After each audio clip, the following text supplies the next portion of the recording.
আদেশ করুন দেবী, কি করতে হবে আমার পুত্রদের? আপনি আর আপনার পুত্ররা আমায় নতুন জীবন দিয়েছেন। সীতা, আমি চাই আপনার পুত্ররা নিজের হাতে আমার এই তীরে একটা মন্দির বানাক। আপনার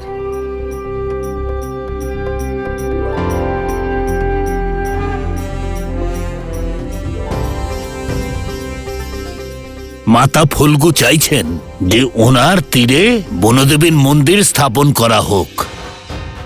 কি কি? আর মন্দির নির্মাণ করবে লবকুশ।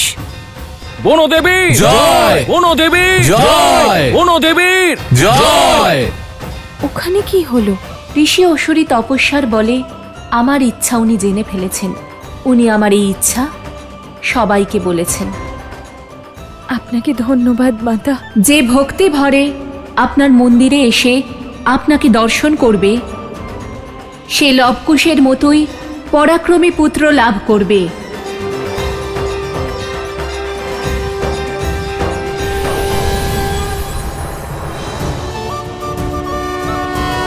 যদি আমরা এখন মন্দির বানাতে যাই, তাহলে সোমকর্ণকে বাঁচাতে দেরি হয়ে যাবে। ও হয়তো কষ্টে আছে।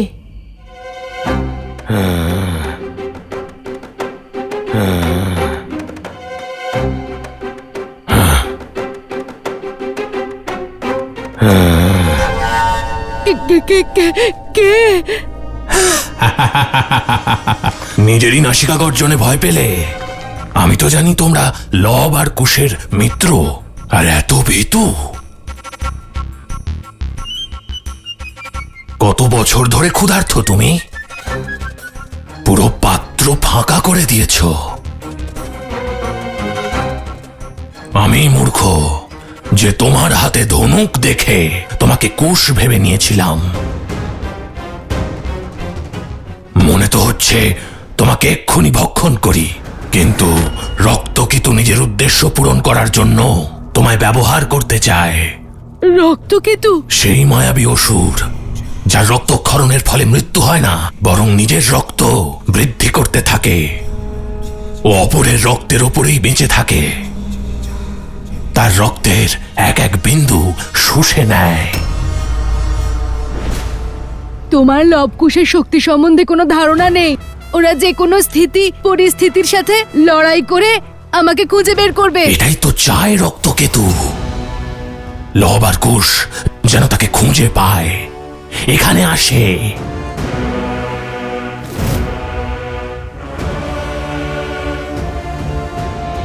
একদম চিন্তা করো না, এই মন্দির স্থাপনাতে ধর্মের শক্তি বাড়বে আর অধর্ম দুর্বল হবে। কিছুক্ষণের মধ্যেই সূর্যোদয় হবে। সূর্যের প্রথম কিরণের সঙ্গেই মন্দির স্থাপনা করে তোমরা দুজন প্রস্থান করবে। যথা আজ্ঞা ঋষিবর। যথা আজ্ঞা ঋষিবর।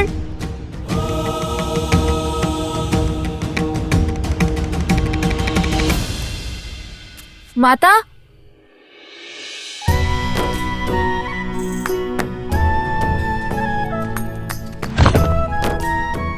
তুমি জানো মাতা, দেবী ফাল্গু আমাদের তোমার মন্দির বানানোর আদেশ দিয়েছেন। আদেশ নয়, সৌভাগ্য বলো দাদা।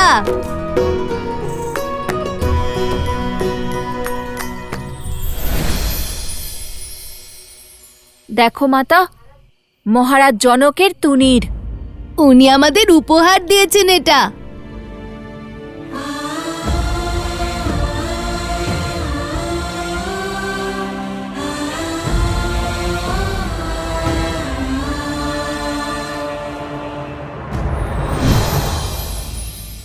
সোমকর্ণকে ফিরিয়ে আনার জন্য আমাদের সাহায্যার্থে উপহার দিয়েছেন উনি। সোমকর্ণ? কি হয়েছে ওর? মাতা, মকরাসুরের এক অসুর সৈনিক ওকে তুলে নিয়ে গেছে।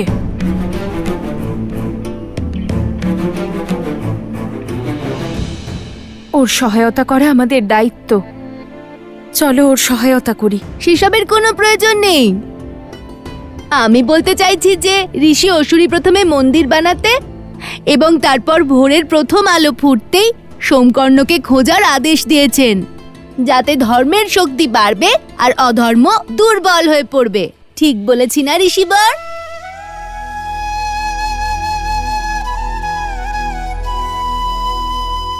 ঋষিবর সোমকর্ণ একদম চিন্তা করবেন না দেবী, লবকুশ সোমকর্ণকে অবশ্যই খুঁজে আনবে। কিন্তু দেবী ফল্গুর ইচ্ছা পূরণ করবার আগে এখান থেকে প্রস্থান করা অনুচিত হবে। ফল্গু মাতার যেমন ইচ্ছে।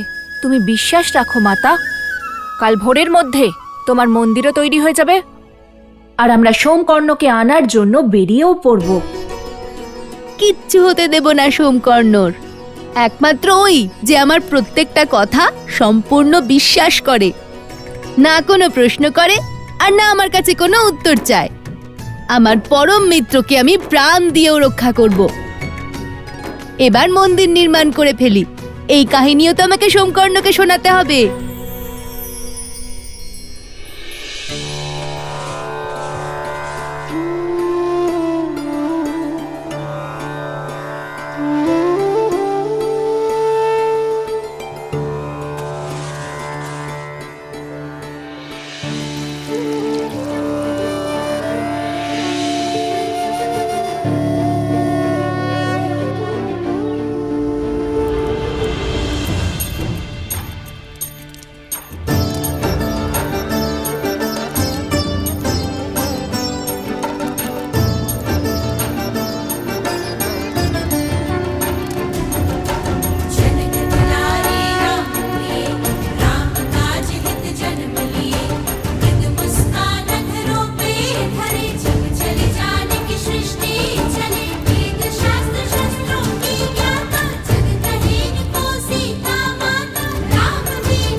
বনদেবীর জয়, বনদেবীর জয়, বনদেবীর জয়, বনদেবীর জয়।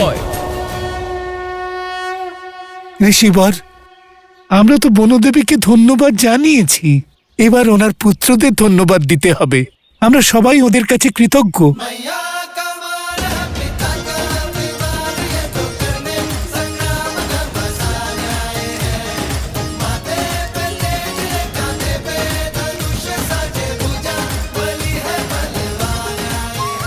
দেখলে দাদা, প্রথমে তুনির আর এখন একেবারে মন্দির।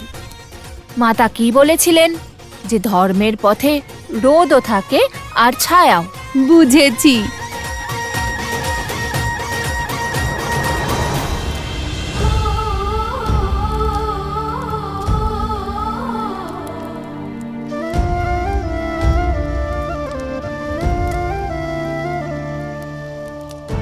আপনাকে ছাড়া এই সীতা যতটা অসম্পূর্ণ, ততটাই অসম্পূর্ণ এই মন্দির ও শ্রীরাম।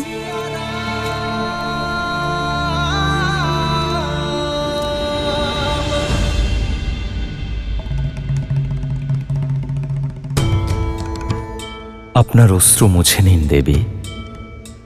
যখন কোনো মহাপুরুষ বা মহান আত্মার হৃদয়ে কোনো ইচ্ছে জাগ্রত হয়, তখন তার নিজের সৎকর্ম নয়, বরং তার পরিজনদের সৎকর্মও একসঙ্গে সেই ইচ্ছে পূরণ করার জন্য জোটবদ্ধ হয়।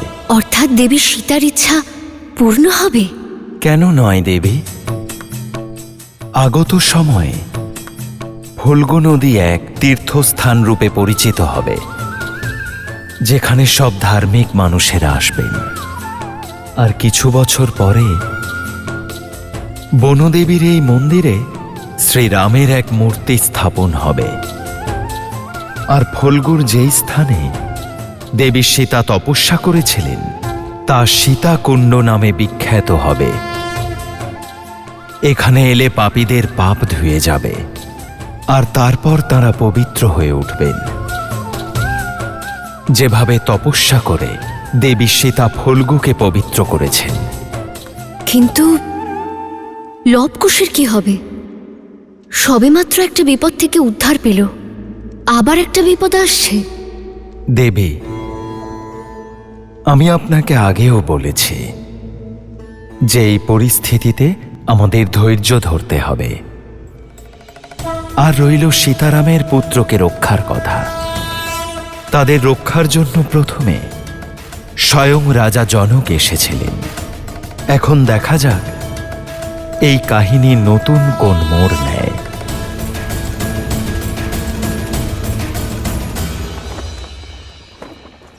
ক্ষমা করবেন প্রভু, আমার মনে হয় না যে ভ্রাতা ভরত আপনার এই আদেশ মেনে নেবেন। প্রভু, উনি প্রাণ দিয়ে দেবেন, কিন্তু আপনি থাকতে উনি অযোধ্যার সিংহাসনে কখনোই বসবেন না। ভরতকে মানতেই হবে হনুমান, কারণ এ তার দাদার অনুরোধ নয়, অযোধ্যার মহারাজের সংবাদ। ভরত অযোধ্যার সঙ্গে প্রতিবদ্ধ হবে। আমি স্বয়ং ওর রাজ্যাভিষেক করব।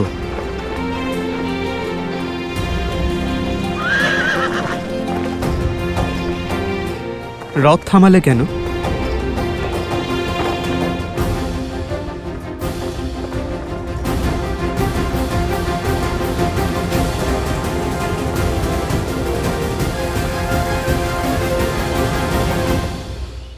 তুমি নিশ্চিন্তে ফিরে যাও মাতা, আর আমাদের জন্য চিন্তা করো না।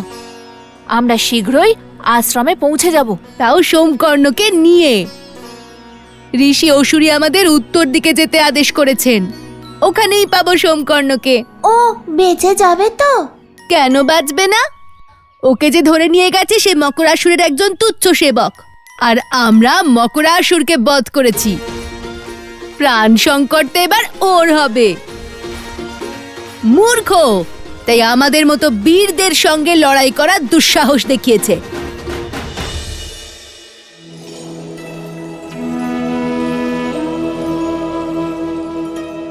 নিজেদের খেয়াল রেখো। হ্যাঁ মাতা।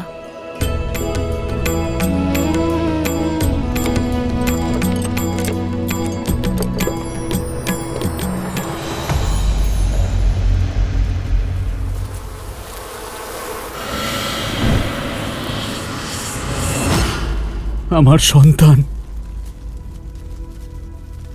চন্দ্রবাহু, চন্দ্রবাহু,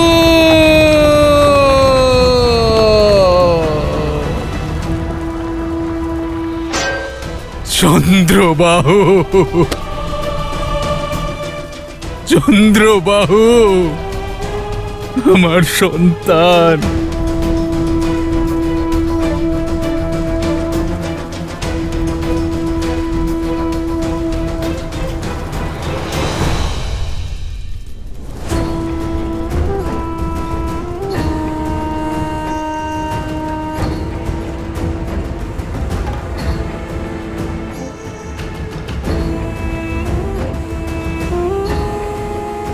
তুমি অত্যন্ত প্রসন্ন হচ্ছ, তাই না?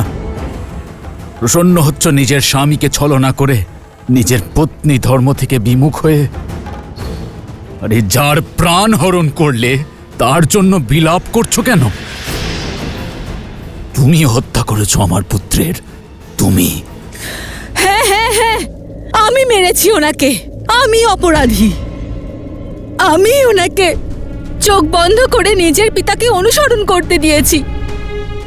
কখনো ওনাকে ধর্মের মূল্য বোঝাইনি, ন্যায় আর সত্যের দর্পণ দেখাইনি। হ্যাঁ, আমিই মেরেছি ওনাকে। থামো। যে অধর্মের কথা তুমি বলছো, দেখো কিভাবে আমার পুত্রের বলিদান ধর্ম আর অধর্মের এই যুদ্ধে রাক্ষসদের পক্ষ থেকে অন্তিম বলিদান হবে। মূর্খামি করবেন না। অপমান করছি না আমি, আপনাকে সত্যটা বলছি। আপনি যাই করে নিন না কেন, আপনার পুত্র আর কোনোদিনও ফিরে আসবে না। আর ওনার আত্মার আপনার মিথ্যে অহংকার, ধর্মের পরাজয় আর ধর্মের জয় নিয়ে কিচ্ছু যায় আসে না।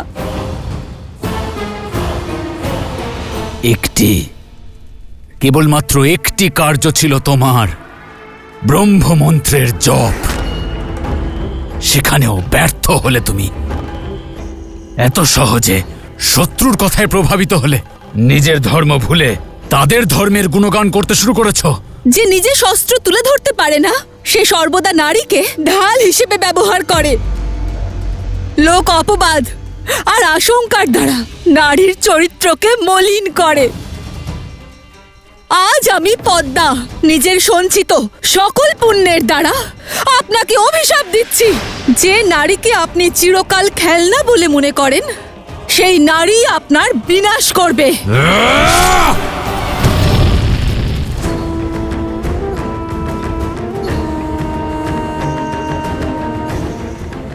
যে নারীকে আপনি চিরকাল খেলনা বলে মনে করেন, সেই নারী আপনার বিনাশ করবে।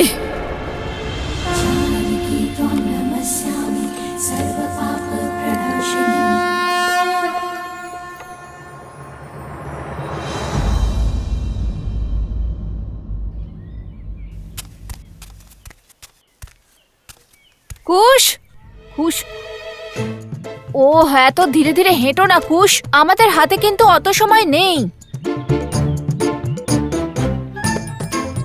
দাদা, ওই দেখো আম। কাজের কথা ভাবো কুশ, কাজের কথা একবার ভাবো। সোম কোন অবস্থায় রয়েছে? ক্ষুধার্ত আছে হয়তো। ওকে কষ্টে রেখে আমরা ভোজন কি করে করব? চলো চলো।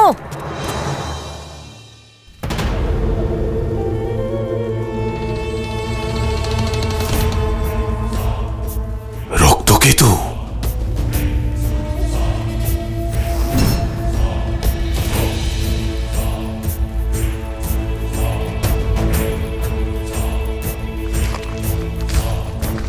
মেরো না আমাকে, ছেড়ে দাও।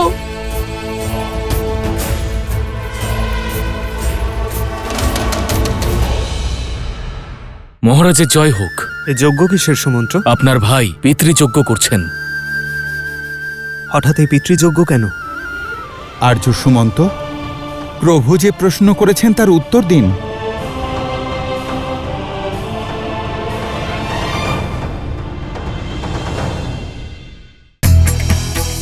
দক্ষিণ পূর্ব এশিয়ায় অবস্থিত লাওস আর থাইল্যান্ডে অবস্থিত লোপপুরীর নামকরণ লবের নাম অনুসারে হয়েছিল।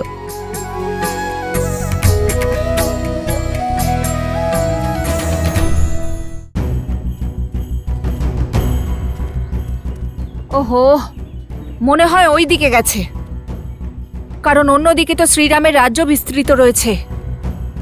ও হয়তো ওই দিকেই গেছে। হয়তো নয় দাদা, গেছেই। কি? অসুররা নেকড়ের মতো হয়, দল বেঁধে ঘোরে। বল তো আমার ছিলই, তোমার সঙ্গে থেকে বুদ্ধিও নিপুণ হয়ে গেছে আমার।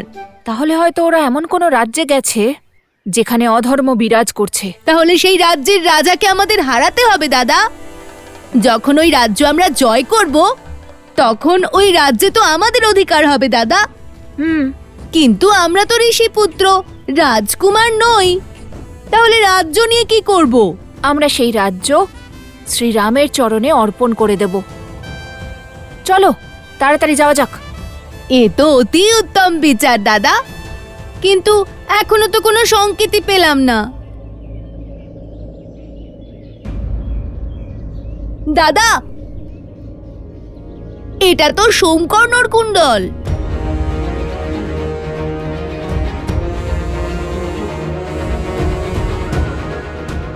অর্থাৎ ও ওকে এই দিকেই নিয়ে গেছে। সতর্ক থাকো দাদা, শ্রীরামের চরণে রাজ্য দান করার আগেই আমরা সংকেত পেয়ে গেলাম। চলো এবার শুধু আমরা শ্রীরামের কথাই বলবো। মহারাজের জয় হোক। এ যজ্ঞ কিসের সুমন্ত্র? আপনার ভাই পিতৃযজ্ঞ করছেন। হঠাৎ এই পিতৃযজ্ঞ কেন? আর্য সুমন্ত, প্রভু যে প্রশ্ন করেছেন তার উত্তর দিন।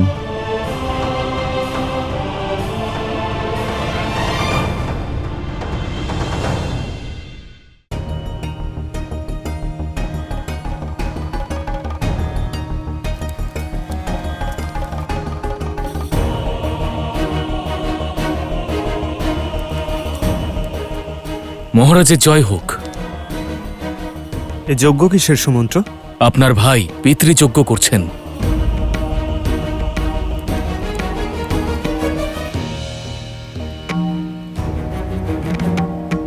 হঠাৎ এই পিতৃযজ্ঞ কেন? আর্য সুমন্ত্র, প্রভু যা প্রশ্ন করেছেন তার উত্তর দিন। আপনি যুদ্ধ থেকে ফিরে রাজকুমার ভরতকে রাজ্যভার সামলানোর দায়িত্ব দিয়েছিলেন, আর উনি রাজ আজ্ঞা অস্বীকার করতে পারবেন না, তাই উনি এই যজ্ঞ করছেন।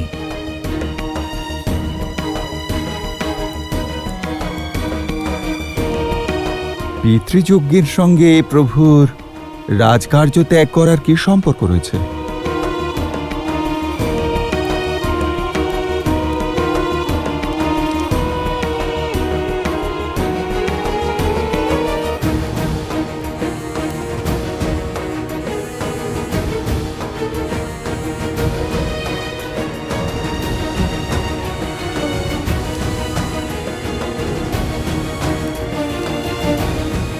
দাদা এসে গেছে, অন্তিম আহুতি শুরু করুন গুরুদেব।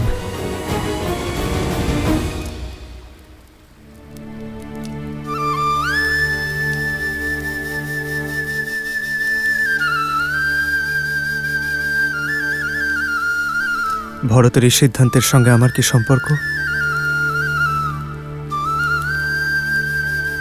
তা আমি জানি।